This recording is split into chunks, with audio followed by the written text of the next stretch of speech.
Assalamualaikum warahmatullahi wabarakatuh.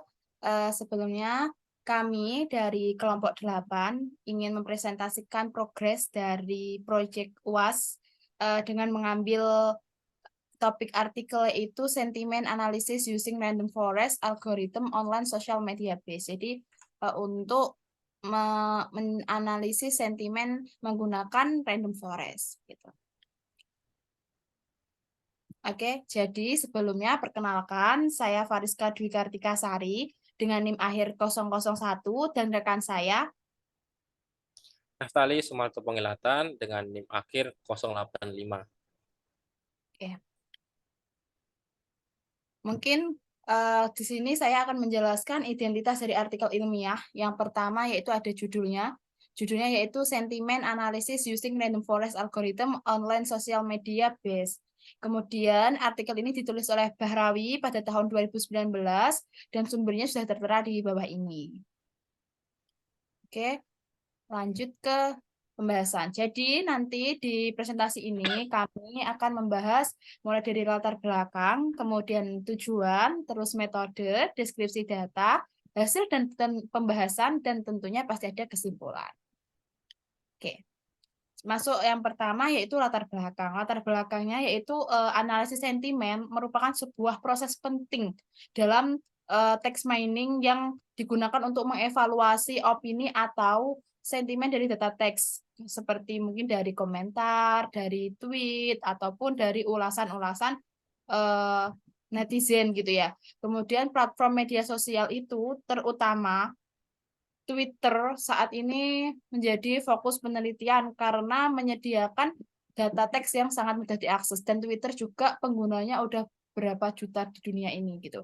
Data tersebut dapat menggambarkan opini ataupun sentimen dari masyarakat dan dari latar belakang artikel ini, Crowdflower ingin mengekstrak sentimen tentang maskapai besar Amerika Serikat dari tweet serta apa yang membuat penumpang itu kecewa jika tweet tersebut negatif gitu. Sentimen yang analisis diklasifikasikan menjadi ada sentimen positif, sentimen negatif, dan sentimen netral.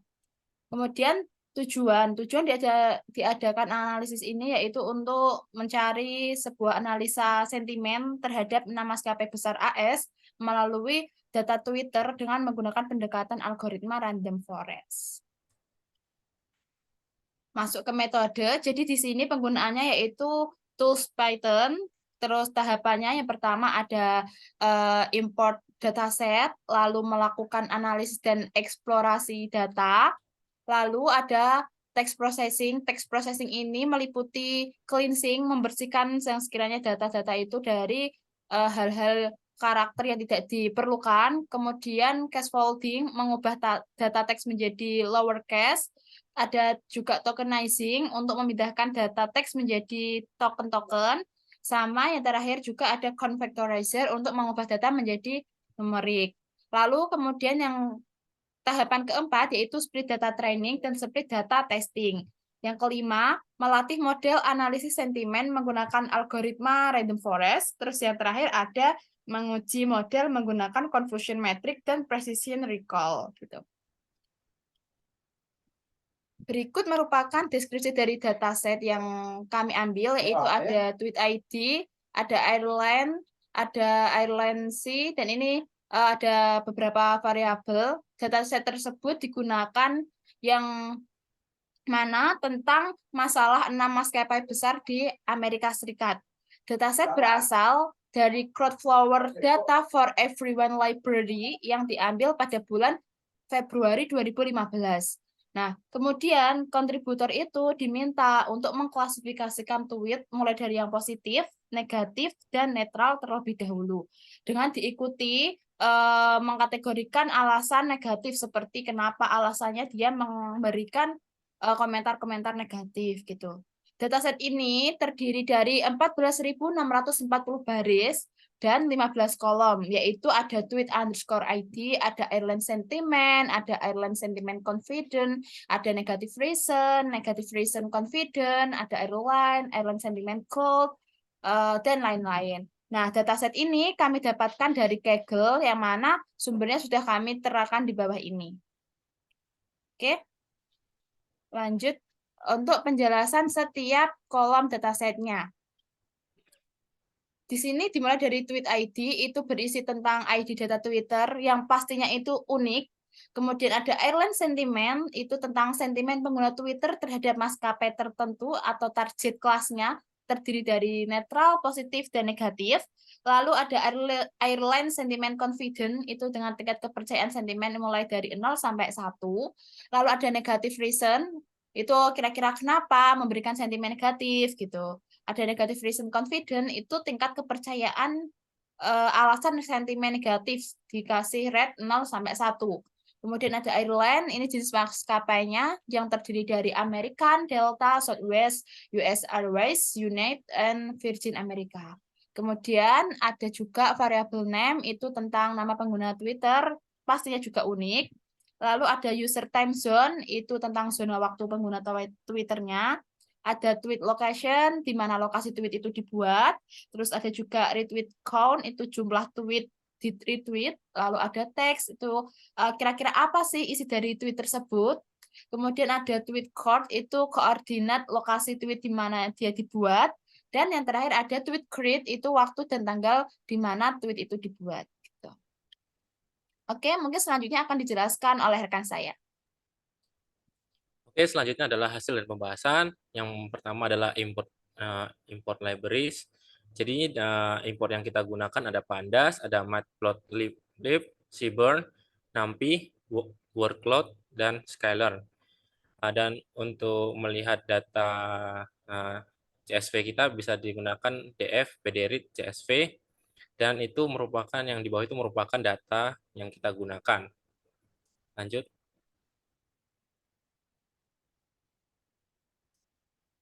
Yang kedua ada data preprocessing. Jadi yang di sebelah kiri itu ada codingan untuk melihat missing value dari data-data yang kita gunakan.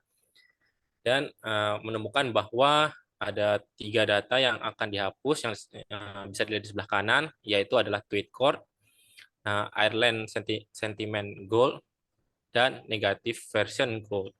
Sehingga nanti yang di bawah itu merupakan hasil data yang sudah terhapus, di mana yang datanya sudah hilang.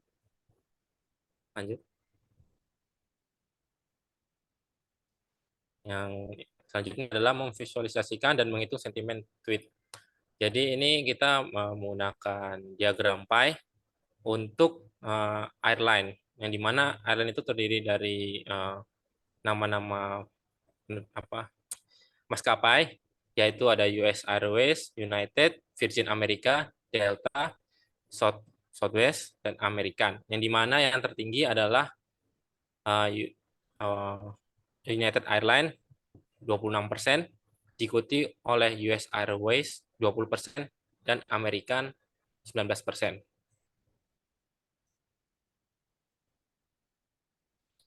Ya, yang selanjutnya adalah memvisualisasikan dan menghitung sentimen tweet juga, tapi ini berdasarkan sentimennya. Ada 3 sentimen, yaitu positif, neutral, dan negatif. Dapat dilihat bahwa yang paling besar adalah tweet negatif, sekitar 63%, diikuti oleh tweet netral 21%, dan tweet positif 16%.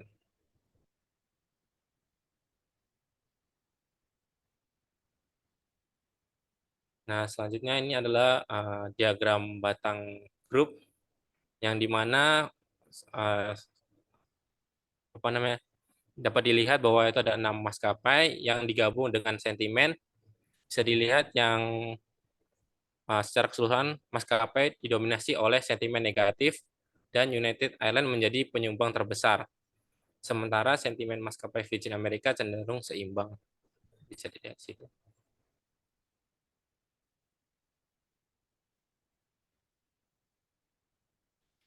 Oke, selanjutnya adalah memvisualisasi kata yang paling sering digunakan dalam tweet positif. Yang pertama adalah tweet positif. Bisa dilihat kita menggunakan word cloud untuk menampilkan seluruh teks yang ditweet oleh orang-orang.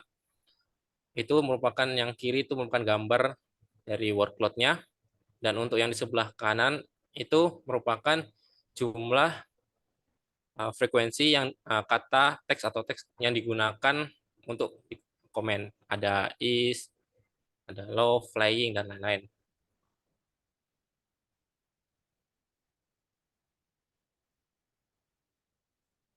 Nah, selanjutnya ada tweet negatif. Sama seperti tadi, yang kita menggunakan word cloud, yang di kiri itu ada gambar di mana seluruh kata-katanya dijadikan satu dalam satu gambar. Yang di kanan itu merupakan frekuensi kata yang digunakan. Bisa dilihat. Lanjut.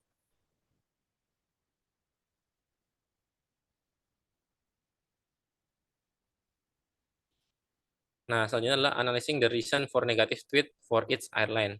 Jadinya ini teks yang tadi itu kita bikin diagram batang grup untuk setiap maskapai penerbangan.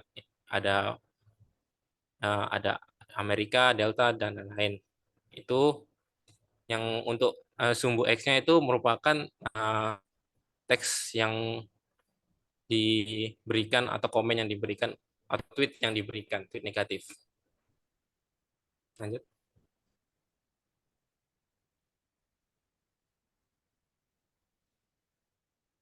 Nah, yang selanjutnya adalah memprediksi sentimen tweets dengan data teks tweet. Nah, untuk ini kita membaginya 80 bagi 20%. Bisa dilihat bahwa kita membagi datanya menjadi 11.712 untuk baris data, untuk training setnya 11.000, dan untuk testing set sendiri adalah 2.928 baris data. Itu merupakan codingan dan hasilnya.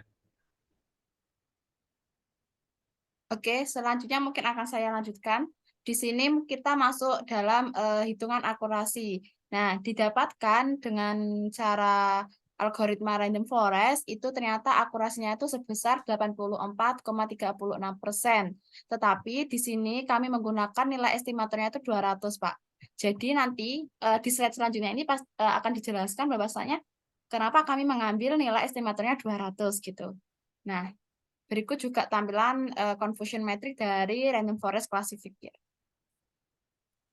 Nah, di sini kami sudah melakukan perbandingan model, Pak, mulai dari 80/20, 70/30, 60/40 dengan nilai estimator 100 dan 200. Nah, ternyata waktu kami coba untuk 80/20 dengan nilai estimator 100 itu hasilnya ternyata 84,26%.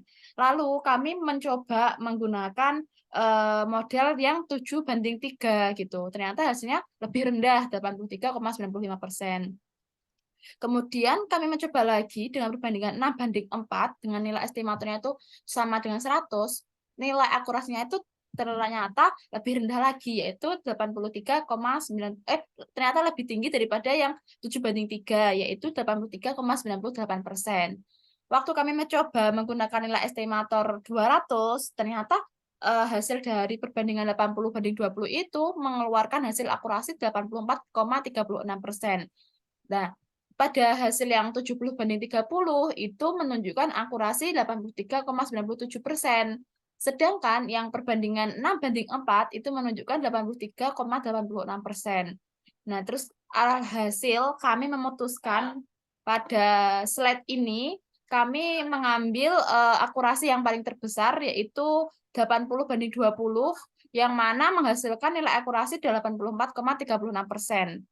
Nah, nanti ini bentuk matriks dari konfusinya gitu. Oke, mungkin masuk ke kesimpulan, yaitu kata-kata yang sering digunakan dalam sentimen negatif diantaranya ada late flight, ada cancel flight, ada time, help, hurt, delayed, customer service. Kemudian pada sentimen yang positif diantaranya ada awesome, ada thank, ada great, love, good, amazing, crew, kayak gitu-gitu. Kemudian kesimpulan yang kedua yaitu masalah customer service adalah alasan negatif utama bagi maskapai US Airways, United, terus ada American, ada Southwest, ada Virgin America. Penerbangan terlambat merupakan alasan negatif juga yang paling utama bagi maskapai Delta. Kemudian yang ketiga, kesimpulannya diambil akurasi terbaik pada klasifikasi random forest dengan nilai estimatornya 200 dan rasio trend banding tesnya itu 8:2, yaitu dengan nilai akurasi sebesar 84,36%. Jadi kesimpulannya dari penelitian yang dari percobaan yang kami lakukan, hasilnya menunjukkan 84,36%. Oke. Baik, sekian progres dari kelompok 8. Untuk kurang lebihnya kami mohon maaf yang sebesar-besarnya. Apabila ada salah kata, wassalamualaikum warahmatullahi wabarakatuh.